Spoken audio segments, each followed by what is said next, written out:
evening and welcome to the evening news for today, Saturday, February 3, 2024. I am Jemima Holmes. Thank you for tuning in. Now let's take a look at some of the lead stories tonight. Triangular love affair turns deadly in BERBICE.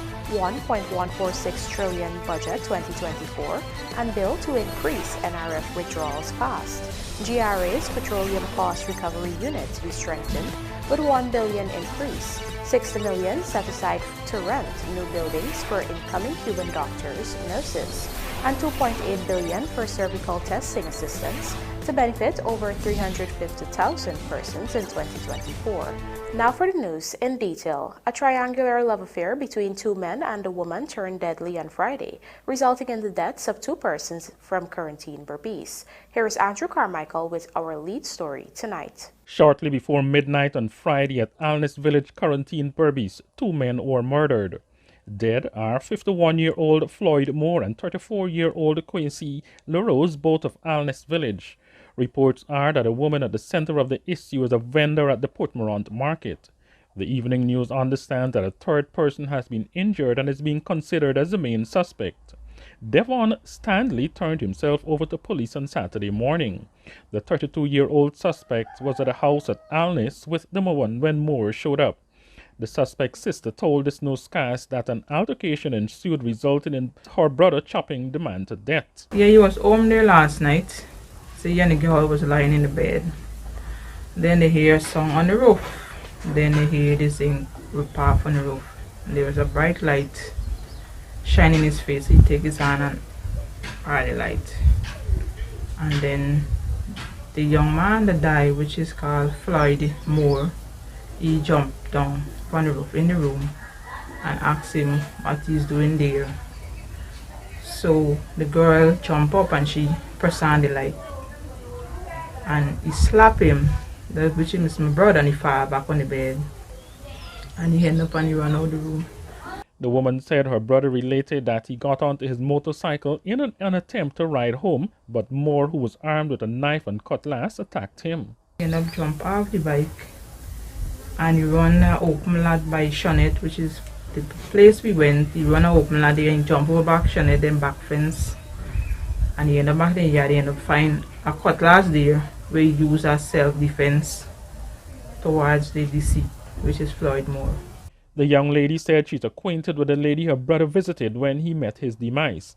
She said the lady once had a relationship with a taxi driver called a guard and ended it, but he saw things differently.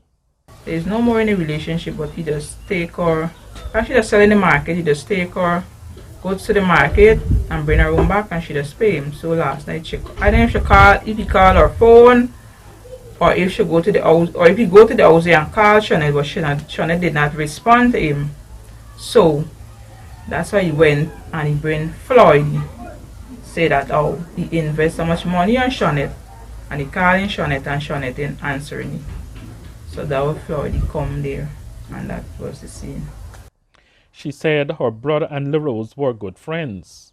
Brother said Quincy was right in the yard there downstairs. When the scene happened upstairs, and my brother ended up left, come downstairs to jump on the bike to come way home. And Quincy was holding Floyd to say, man, pull out, but really violate the man from there is when Floyd took him with a knife. So my brother said he jump on the bike out the air. Quincy just hold on and say, and go down on the ground. Then same time Floyd was running, coming towards you with a cutlass. Reports are that LaRose was rushed to the Portmorant hospital where he was pronounced dead. Moore's body was removed from the scene hours later. Meanwhile, the 32-year-old suspect was subsequently taken for medical treatment after turning himself in. Investigations are continuing.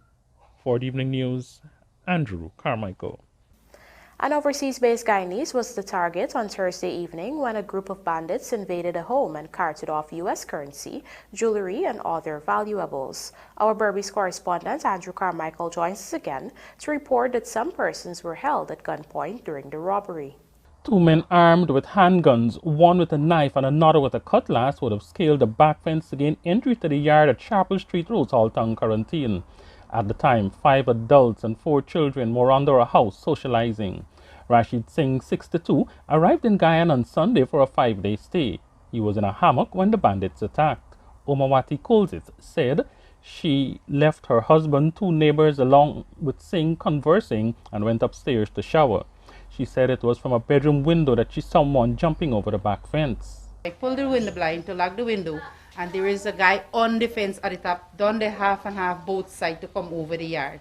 So me to take the thing for granted is like a big bandit or a big robbery. So me asked the guy, yo, where you coming in this yard to do? Come off the fence. So when me ask he come off the fence, by the time me say, Ryan, look here on the fence, that's my husband. Me say, Ryan, look one of them on the fence back. The other one from the wall of the corner sleep out. So when me see the one sleep out, me say more than one in this yard. So me shout from upstairs. Me say, Ryan, thief man in the yard. And when she had a thief, I rush and pick up the clutch and I rush to go to the corner there. And by the time I go to the corner there, one of them meet already and he find the gun for me. So me raise the clutch to lash him, but he don't find the gun for me. So me can go and lash him with the clutch. At the time, Singh was lying in a hammock while his cousin Chandrawati Dugnauth and her husband were seated nearby. Singh was gun-butted and a knife was put to his neck as they demanded his keys. So when me go for get up now, one night watch, from this front I see 3 men come and one come on the side. So say now having can move and escape for no way. When this boy get up on the hammock for escape, nobody can escape. And say don't move. Her husband, who has an injured leg and uses a clutch to get around, related that he was pushed out of the hammock and kicked while one of the bandits rested his foot on his face and told him not to move. Meanwhile, Kuldit armed herself with a piece of wood and went downstairs hoping to confront the bandits. I pick up the knackwood and I run downstairs, run out this kitchen door, front door, and one of them was right in front there in the walkway, stand up with a cutlass, a shot, the sword knife. So me say if me run up to he and knock he with this wood, maybe we can do a little assistment for lash he and somebody can get up and help back. But me no know that the guy then come with gun too and it's 4 of them. So my husband there right down on the ground here, then sleepy down on the belly and he turn around and say, Andrew, no, I get gun. So I drop the thing and I say, I'm sorry. The men asked who the foreigner was, and they took away everyone's cell phones and jewelry, and then took Kuldit and her 2 children into the house while one of them guarded the others. They drag me on the stairway upstairs, carry me upstairs.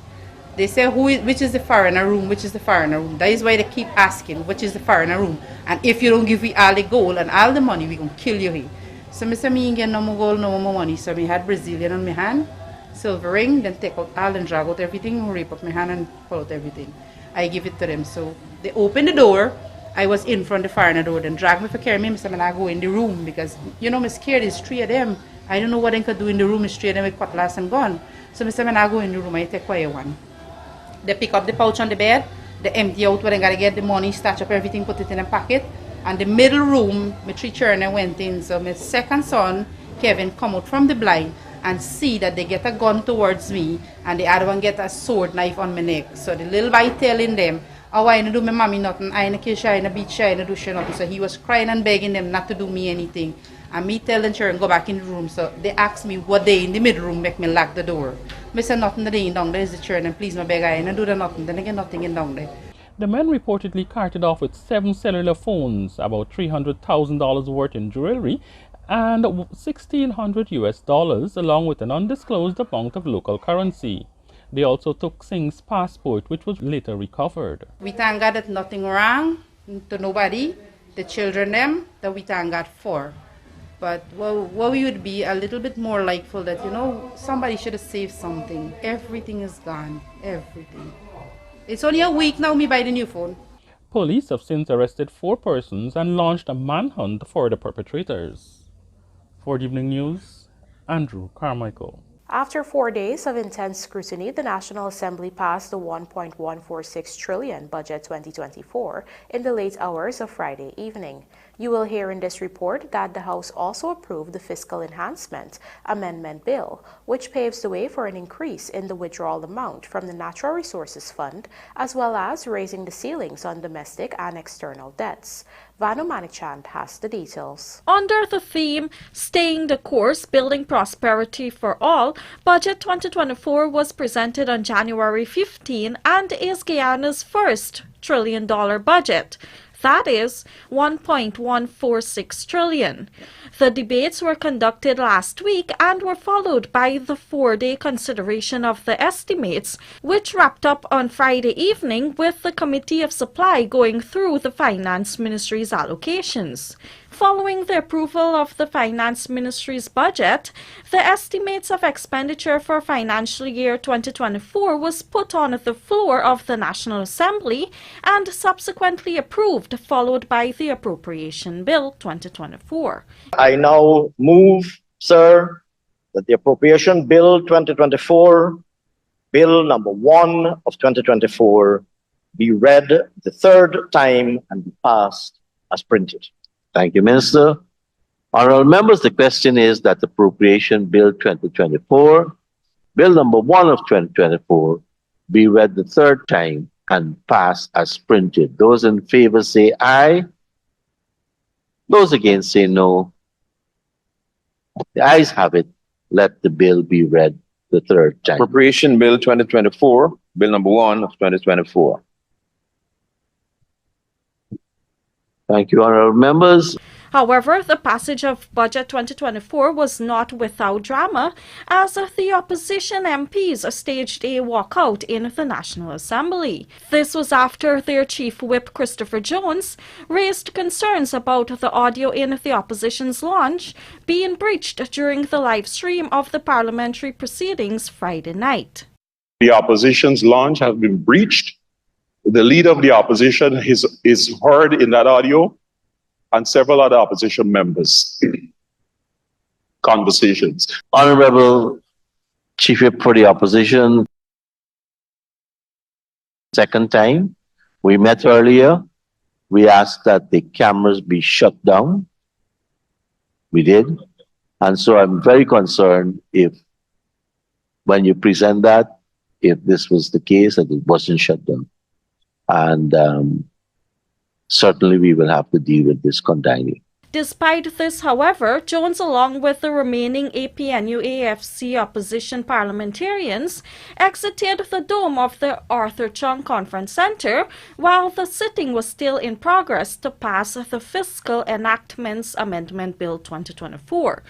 This bill, which was tabled last Friday, seeks to increase the withdrawal amount from the Natural Resources Fund, as well as enact the tax measures in Budget 2024 and raise the ceilings on domestic and external debts. It should come as no surprise to the nation that a bill that seeks to optimize the financing mix, to lay the foundation for withdrawals to be increased from the Natural Resource Fund, while at the same time preserving the objective of striking an optimal balance between how much we withdraw in the near term versus how much we save in the medium and longer term.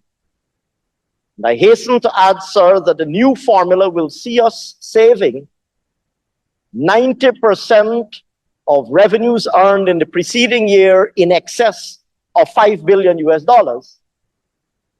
Therefore, sir, in the outer years, saving the lion's share of the revenues earned from the oil and gas sector, while at the same time ensuring that we are able today to deliver the roads and the schools and the hospitals and the housing areas that the people of Ghana very validly and appropriately and legitimately desire and aspire to see realized. It is perhaps, sir, not surprising that the APNU-AFC chose to walk. Let me also, sir, say that in relation to the debt ceiling, while the ceilings are being raised, we have remained consistently within the statutory ceilings. And the ceilings that we are now prescribed are by no means to be interpreted as the level of debt that we will be incurring either today, tomorrow, or indeed next month or next year.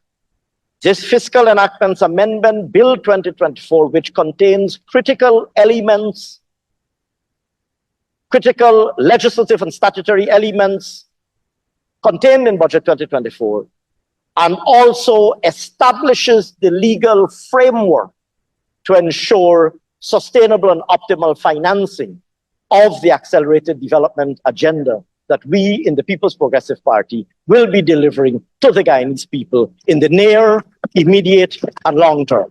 Reporting for the Evening News, Vanu Manikchand. Senior Finance Minister Dr. Ashni Singh has revealed that plans are in place this year to strengthen the Petroleum Unit of the Guyana Revenue Authority.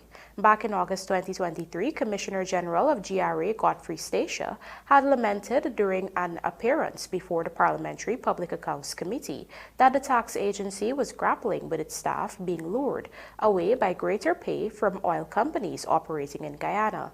Stacia said they were working assiduously to fully staff the GRA and had even poached some staff from other ministries. But even as they increased pay for some persons and trained them, they still leave. Nevertheless, the finance minister reassured that in addition to staffing, efforts will also be made to conduct training at not just the GRA, but all other state agencies and departments that have oversight of Guyana's oil and gas sector. Dr. Singh was at the time responding to questions posed by opposition Member of Parliament Valda Lawrence, who asked whether a $1 billion increase to GRA would cater for the unit to be fully staffed during the consideration of the Finance Ministry's budget estimates on Friday evening. Here is more. Minister, can you tell the House whether this substantive increase of $1 billion will see the petroleum cost recovery unit of this agency being fully staffed with all the technical people that are required? Your member would be pleased to know that amongst the units that have been identified for strengthening during the course of 2024, not only with additional recruitment, but also with training and other capacity building efforts, is in fact the Petroleum Unit. There are, of course, other units, including audit and customs and so on, where we will similarly be making efforts to strengthen institutional capacity. But I want to assure the honourable member that the Petroleum Unit is certainly amongst the units that have been identified as high priority for continued institutional strengthening and capacity building. Coming up, carpenter found dead in BERBICE River and Lamaha Park house destroyed by fire. Do stay with us. More news ahead.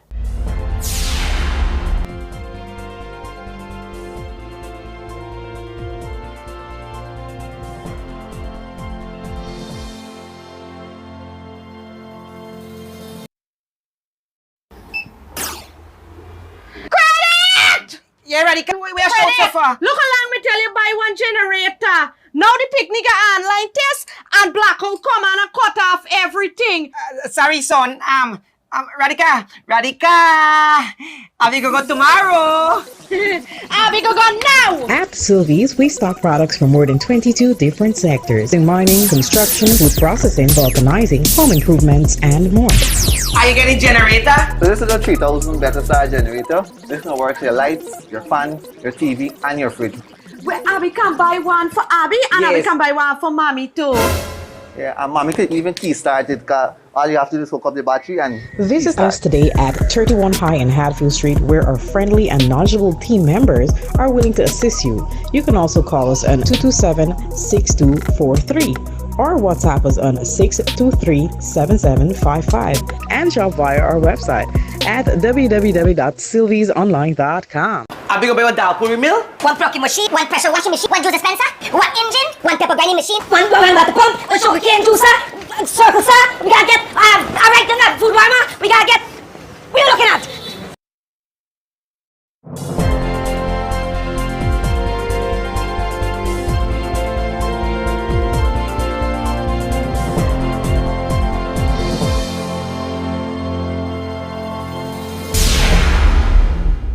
Welcome back. You're watching the evening news. The body of a man identified as Rashley Gladstone, a 47-year-old carpenter of Friendship, BERBICE River, was discovered on Saturday morning following a boat collision which occurred on Friday.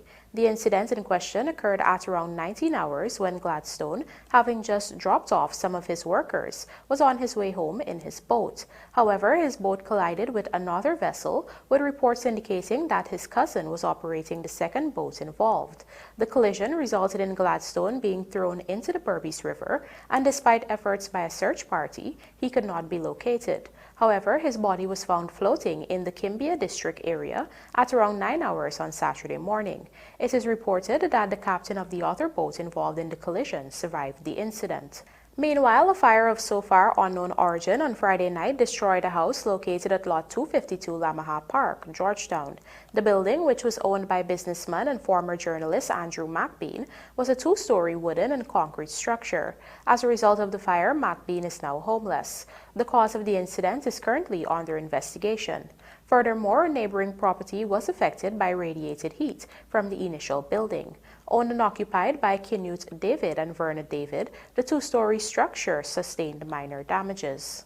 As Guyana observes Islamic Awareness Week, President Dr. Irfan Ali has called for one voice to be sounded in standing up for injustices across the world and locally. Here are the details. The theme for this year's Islam Awareness Week is Islam, Justice, Dignity and Equality for All.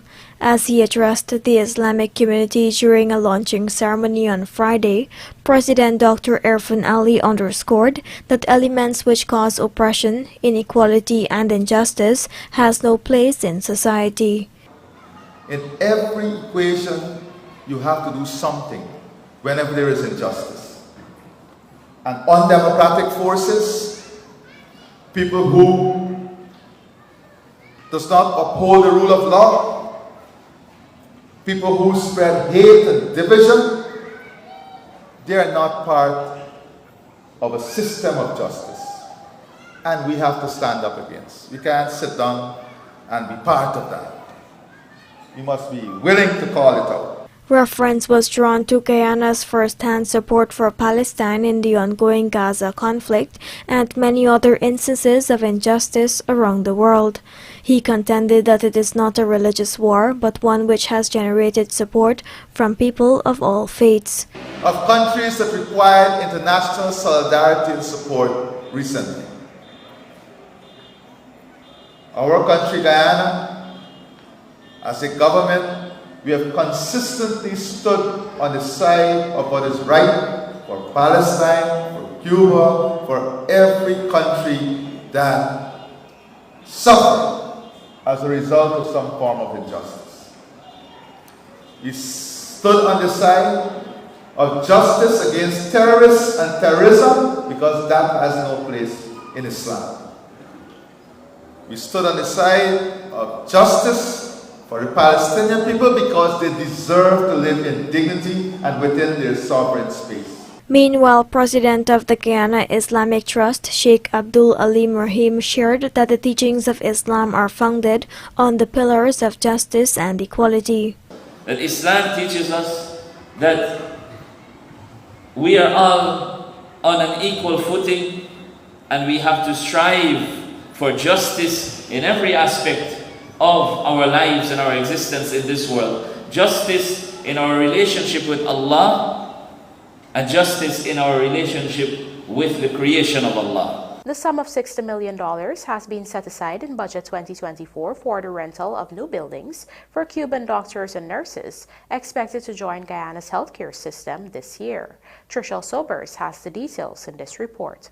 The provision is catered for under the Health Ministry's Program for Regional and Clinical Services, which amounts to $90 million for rental of buildings to accommodate health workers brought to work in Guyana. During Day 4 of the consideration of the 2024 budget estimates of revenue and expenditure, Health Minister Dr. Frank Anthony disclosed, including the one at Duke Street, Georgetown, and approximately 9 buildings in Linden, will be provided by the budget. Some 80 Cuban nurses were recruited last year and another 200 nurses from Cuba should be in Guyana early 2024.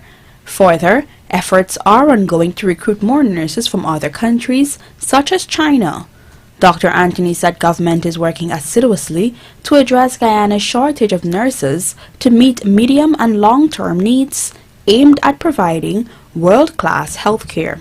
Apart from those that we have already, we have set aside another $60 million or so because we are expanding the Cuban brigade.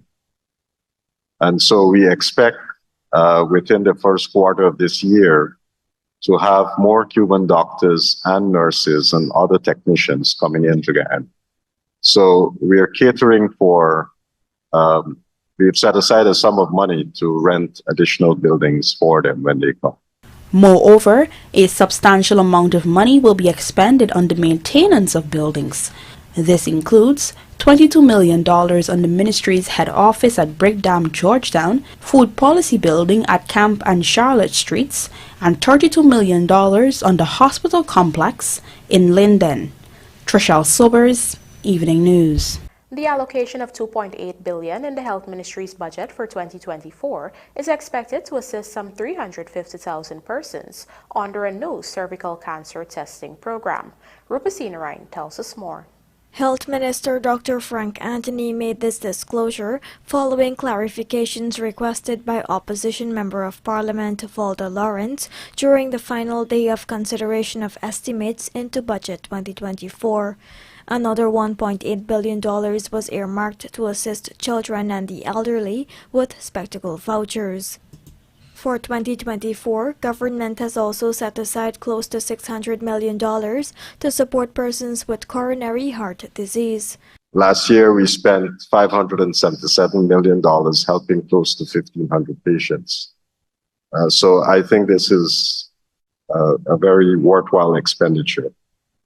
We also help dialysis patients here, and this year we have budgeted close to $360 million to help patients who need dialysis. Dialysis patients will also receive assistance through a $360 million allocation. The ministry has several regional dialysis centers spanning across Sadi in Region 2, Parika and Vredenhoop in Region 3, New Amsterdam in Region 6, and Linden Hospital in Region 10. Dr. Anthony highlighted strategies taken by government to reduce the cost for patients. We have been in partnership with many of these private providers, and when these facilities are housed in like for example at Sadi, we provide the accommodation for the center, but it's run by a private institution, right? So in the case of Sadi, it's run by 5G. And we also provide them with the utilities, so water, provide them with electricity and so forth. And in that way, we are able to bring down the cost, because for some of those patients, they would pay like $10,000 per session. So this $630,000 that we gave them would last longer. Meanwhile, $202 million will be spent for patients requiring MRIs, CT scans, and other medical procedures. Rupa Sinarayan, The Evening News. And now for a look at the bridge reports. The Damrao Harbour Bridge will be closed to vehicular traffic on Sunday, February 4, 2024 at 10 hours 30 for a period of 45 minutes. Meanwhile, the BERBICE River Bridge is expected to be closed at 11 hours 5 on Sunday, February 4, 2024 for a period of 1.5 hours. Let's now take a look at the local stock exchange market compliments of GASI.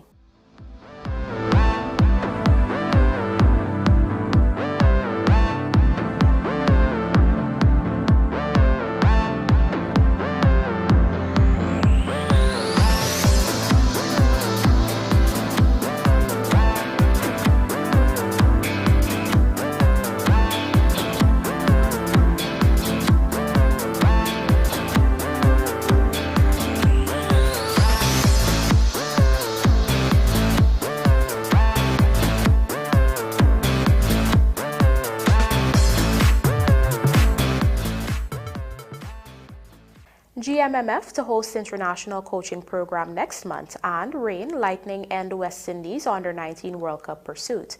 Details of these stories in the Sportcast, sponsored by MacCorp, coming up on the other side of the break.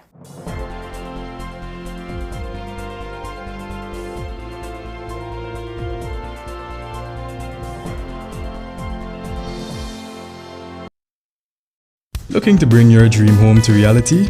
Or simply taking on a home improvement project? Then National Hardware Limited is where you should start. Let us put that touch to your home.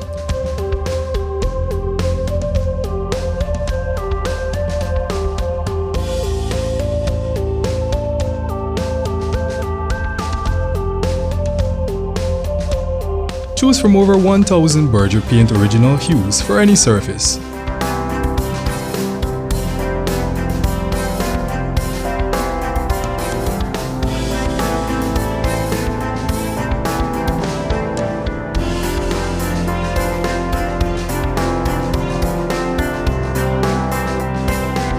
We are known for our trusted brands such as Westinghouse, Philips, Sadco, Rubbermaid, Pyrex, Gibson Home, and so much more.